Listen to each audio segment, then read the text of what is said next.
Bienvenidos a Agrolé, nuestro rincón literario.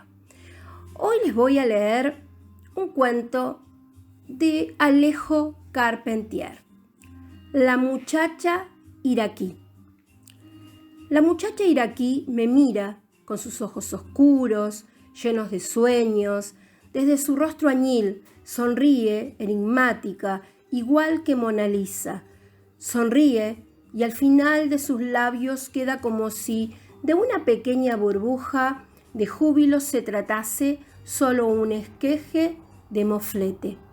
La muchacha iraquí tiene la faz envuelta en un pañuelo azul que deja pasar todos los rayos de luz. Aquellas tardes, sobre las 7, me situaba frente a ella, entre Suiza y Taiwán, en el andén de la estación del Campo de las Naciones. Aquellas tardes la veía sonreír. Parece que me preguntaba mirándome fijamente a los ojos: ¿qué tal ha ido hoy en el trabajo? ¿Eres feliz? ¿Qué piensas cuando acaricias con tu mirada la pintura de mi cara? Y un día, un frío 16 de marzo, esperando el tren frente a ella, pensé que había cumplido 40 años y en el balance provisional de mi vida me faltaban muchas cosas por hacer. Ninguna tenía que ver con el dinero, no se trataba de eso. Era simplemente que no disfrutaba con mi trabajo, que en casa todo era ya monotonía, que no había logrado ninguna de las metas que me había propuesto cuando era joven. Ni había escrito esos cuentos fantásticos como fiel seguidor de Poe y Maupassant, ni había aprendido a volar, ni siquiera había realizado ese programa de radio con el que soñé siempre y para el que todo el mundo decía que había nacido. Me preguntaba si todavía tenía remedio o si debía considerarme un fracasado, un mediocre. Justo en ese instante llegó el convoy del metro dirección Mar de Cristal. Cuando iba a montar en él, por la puerta frente a la cual la muchacha iraquí permanece fija, pude escuchar un susurro dentro de mi cabeza que me decía que necesitaba hablar conmigo. Miré a mi alrededor y no había nadie. El metro iba casi vacío. La voz dulce de niña me pedía que esperase. Quité el pie del vagón y permanecí en el andén. Cuando las puertas del tren se cerraron, pude ver cómo la muchacha iraquí, envuelta en reflejos, abría la boca y me enseñaba una hilera blanquísima de dientes que formaban una sonrisa, una verdadera sonrisa. «No eres un fracasado», escuché claramente dentro de mi cabeza. El convoy dejó la estación y me encontré de nuevo frente a la pintura. No parecía que hubiese cambiado. Seguía con su media sonrisa colgada de un bonito moflete. Intenté comunicarme con ella con la mirada, pero no tenía éxito. Pensé después en la fuerza de la mente y transmití pensamientos de interrogación y de sorpresa, pero no lograba ninguna respuesta. Pregunté en un susurro que evitara que las personas del andén me tomasen por loco, si era posible que me hubiese hablado y en caso afirmativo, ¿cómo era posible que supiese si era o no un fracasado? Tampoco obtuve respuesta. Si sentí como un par de guardias jurados se colocaban tras de mí de modo inquietante, pero no podía moverme, no era capaz de desclavar las piernas de la línea verde del andén bajo la hilera de fluorescentes. Los indicadores luminosos anunciaron un nuevo convoy dirección Mar de Cristal. Parpadeé repetidamente. Abrí con desmesura los ojos y me pareció entonces que había alucinado. Me preocupé porque hablaba con las paredes, los murales más bellos que recordara haber visto, pero al fin y al cabo, paredes nada más. Fue entonces en el momento en que de nuevo el tren se interpuso entre la pintura y yo, cuando volví a escuchar su voz. «Solo estás vivo». Aquel que se pregunta qué más puede hacer en esta vida para ser feliz. Podía verla a través de los cristales, bajo reflejos transolados, que producían un efecto como el de un zootropo precursor del cine. Movía los labios muy despacio, sin quitarme los ojos de encima, ahuecó el pañuelo en su cuello y sonrió de nuevo. El ferrocarril se paró. Pensé mientras la miraba que era muy bella. Quería advertir un brillo en sus carrillos, como si mi pensamiento le hubiese producido un leve rubor. ¿Podemos comunicarnos ahora?, pregunté entre sorprendido y anhelante con el pensamiento, y me respondió que sí. El tren cerró sus puertas y apreté el botón para volverlas a abrir. ¿Algún problema, caballero?, escuché a mis espaldas. Se trataba de una voz real y cavernosa que transmitía opresión, pero no podía responder. ¿Se siente usted bien?, preguntó más amablemente el otro de los guardias de seguridad. No podía ni moverme. Déjalo, dijo la voz melosa de la muchacha iraquí. Espera el próximo tren. Desde aquel día mi vida cambió completamente. La muchacha iraquí, pintada en añil en ese mural, despertó en mí todas las posibilidades que hibernaban en el valle del olvido. Me enseñó que todo era posible, que mis sueños no solo eran realizables, sino que eran mi motivo de vivir. Su voz se transformaba en poder de decisión. Preparé el guión de ese espacio radiofónico nocturno que me rondaba la cabeza y que todavía nadie había descubierto. Lo presenté en la emisora en la que había imaginado escuchar siempre mi voz. Conseguí la oportunidad de ponerlo en el aire durante ese verano y en unos meses dirigía y presentaba el programa Revelación, del que todo el mundo hablaba y que obligaba a medio país a trasnochar. Dedicaba las últimas horas de las mañanas a la lectura y las tardes a escribir esos cuentos extraños que pujaban por salir de mi cabeza.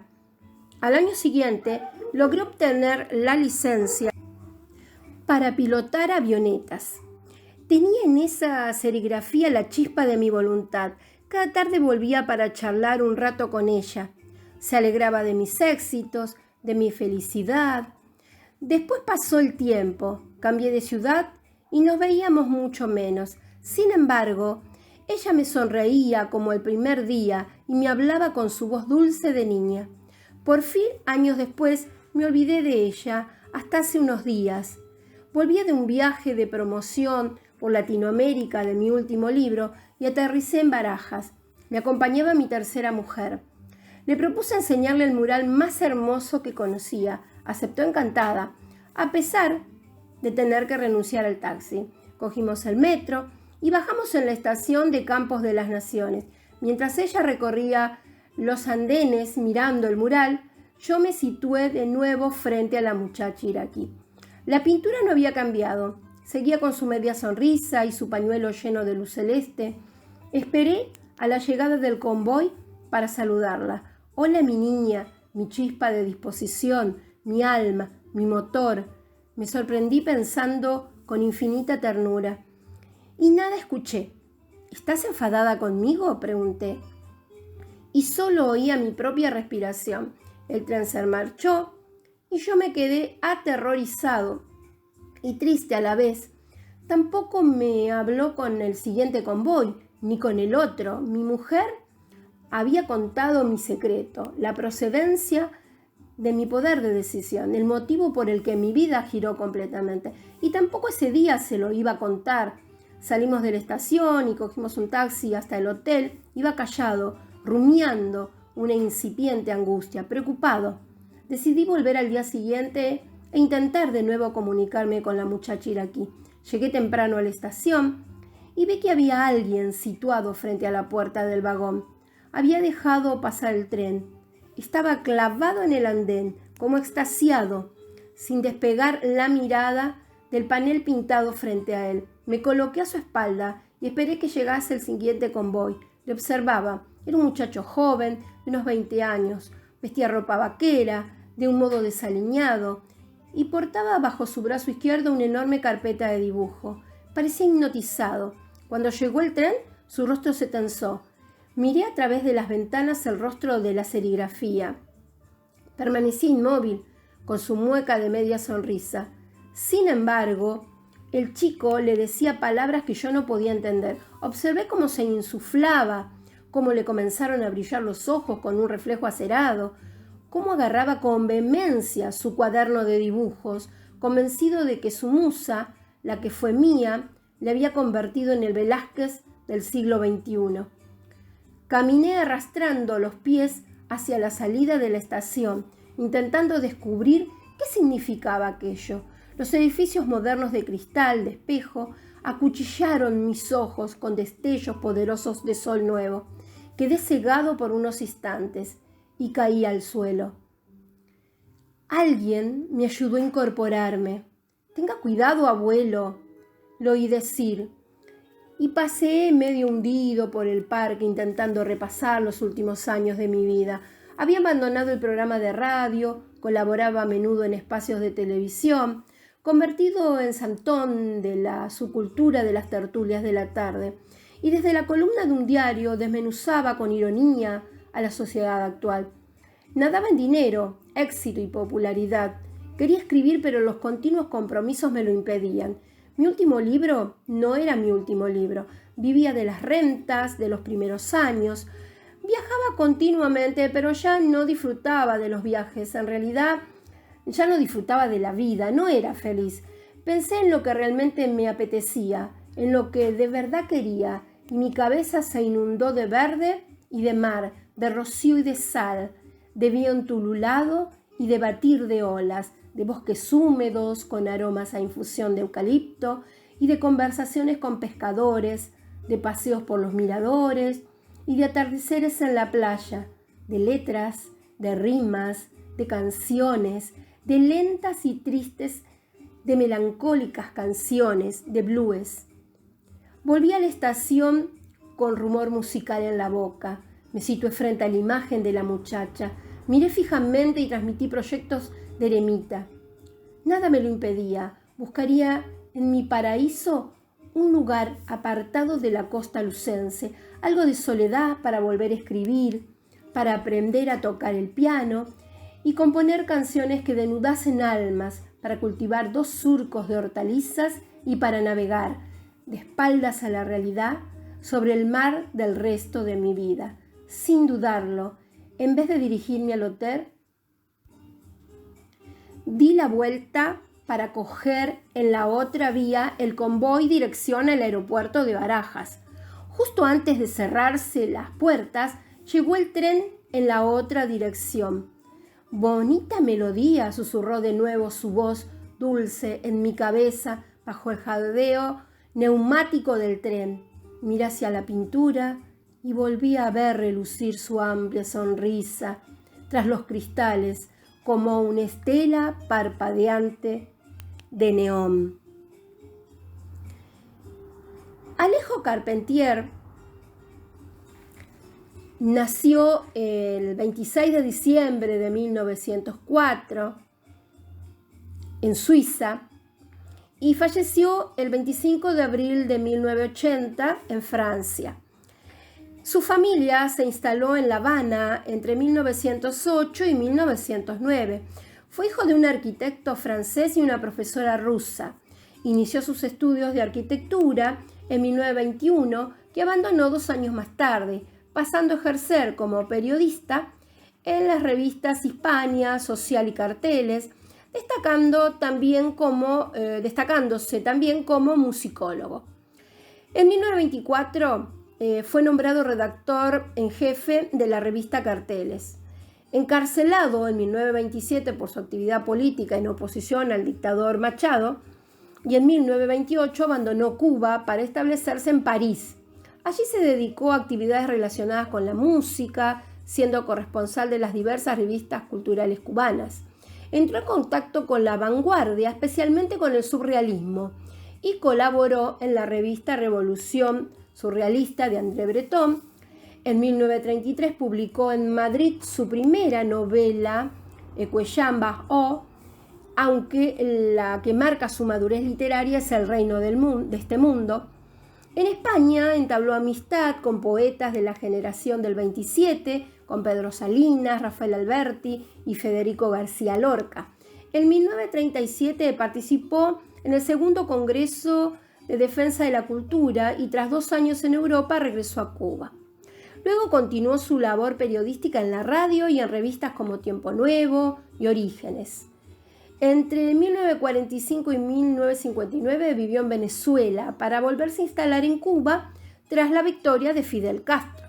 Se desempeñó las responsabilidades de director de la Editora Nacional y presidente del Consejo Nacional de Cultura, siendo además consejero cultural en las embajadas de Cuba en diversas capitales iberoamericanas y del este de Europa. Sus últimos años los pasó en Francia como alto funcionario diplomático en la Embajada de París. Es un castigo de sol. Giovanna Recchia. Es un castigo de sol esta hora en mis huesos, y no llega la noche, se niega la sombra a oscurecerme. Toda la distancia llueve. Toda la distancia llueve sobre el día, arrecia, escapa, como insiste la agonía del cuerpo castigado a la intemperie. Nada de inocencia declaro, estatura, huellas dactilares, señas, internas, heridas, cerradas, dicen cicatrices, hacen girar el espiral que guarda los secretos, marcados de antemano, generaciones danzando en el sinfín del ADN. Declaro el crimen y es un caso perdido de antemano. Pueden gritarlo, me redimo. Alguien podrá creer que es ácida.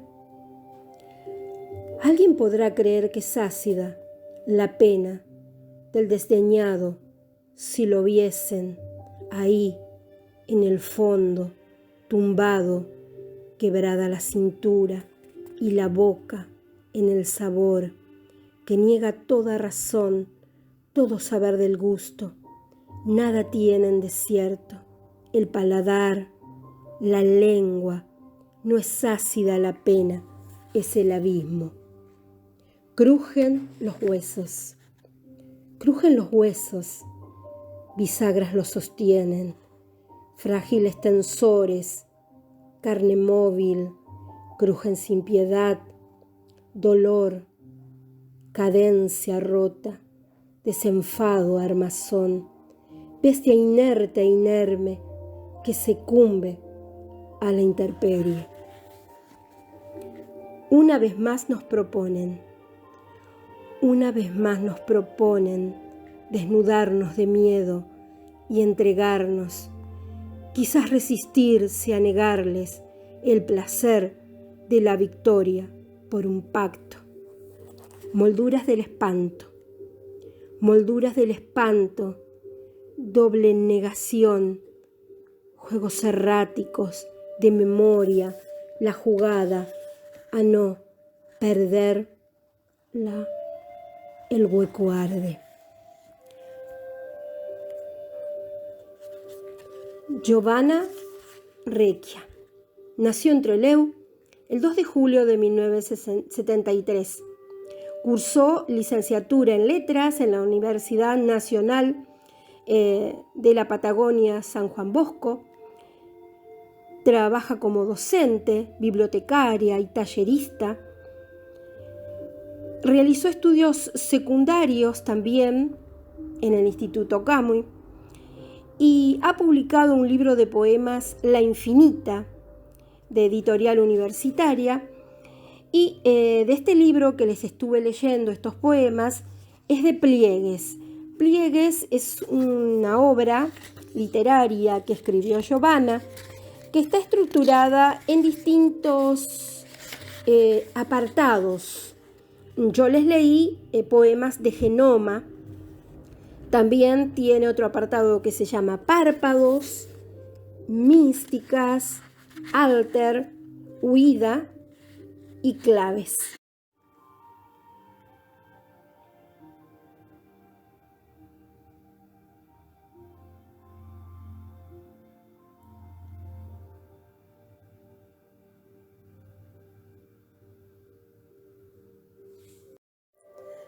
Giovanna Recchia. Versiones de olvido que irrumpen en la noche. Desde la luz hasta el ocaso, la falta de palabras, no el silencio, sí el signo de la quietud más triste. Trémula la piel castigada, a la deriva la mirada, la orilla, lejana certeza, oscurecida, abandono del nombre que la cerca, ritual de sangre que se espera y que cuando ausente, génesis, olvido de lo mínimo, turbia imagen aquella que nos pierde en el sendero, turbio el sendero de aquel perdido.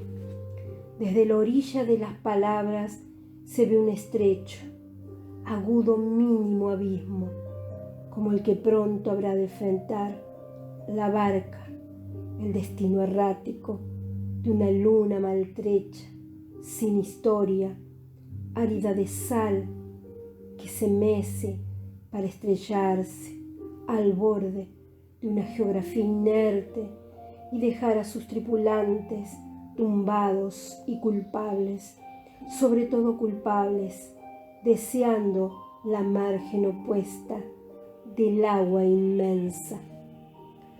Medida del fuego, la llama lanza hacia el en vez del cuerpo, constante dualidad de los espacios, una marca, una señal, herida quemante, llaga, muestra del dolor, testigo, que hacia afuera es palabra. Despertar. Nada conduce de la ceguera al ojo vivo, sino mirar hasta encender los colores que no existen.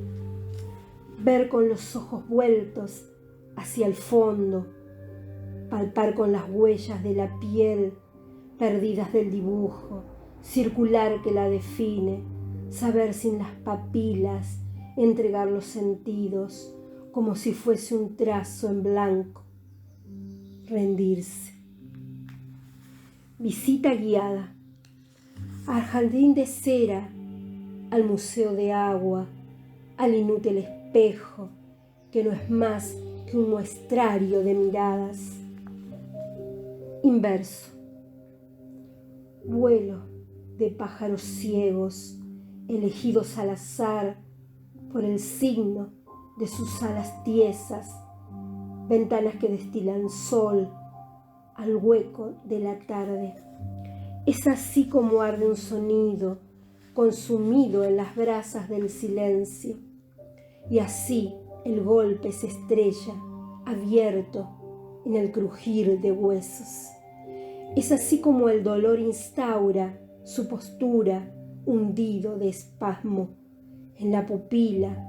Es así como estalla la forma intuida en el tacto del espacio. Es así como roza la palabra paladeada en la boca del discente. Hay temblor afuera de tus ojos que nace, redime los objetos. Mírame mirar y nombra el ser fugaz que en pupila líquida se enciende. Mírate mirar y fuego da a lo que así veas. Testigo de un haz de luz, de un útero nocturno donde se gesta insomne la figura, la sombra consumaba una hendidura y el silencio imponía presuntuoso la clave de lo inmóvil. Allí algo latía, la luz era el parto y fugaz se consumía, develando la forma, el eco material, el gesto secreto del demiurgo. Palabras insomnes que reclaman alas, ya no es solo imagen otros sentidos en círculos se abren. Lo abierto es el silencio, paradoja de la palabra, que grita dentro, muy adentro, y guarda una clave, una señal, una pupila eterna.